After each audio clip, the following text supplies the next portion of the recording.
Hey Norm, just a quick task for you for one of our clients. Um, I need you to create or duplicate one of the existing Ever webinars and just re-upload it as they're having some troubles with the video on the webinar page. A few people have said that they can't actually watch the video, it's not coming through correctly, so what you need to do, I'll send you the logins for this. It's for Menno.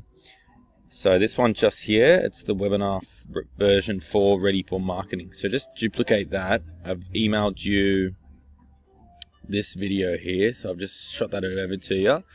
So just re-upload that. Maybe just check that MP4, that format is okay. Maybe, I don't know, if for some reason it doesn't work on certain devices, maybe take a look at that. And if not, convert it to a format that will be friendly across all devices and all platforms.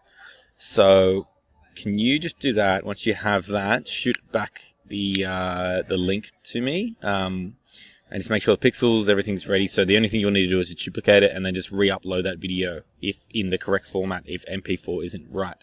It's a pretty easy task. Just let me know how you go. Shoot through the URL when you've got it. Cheers.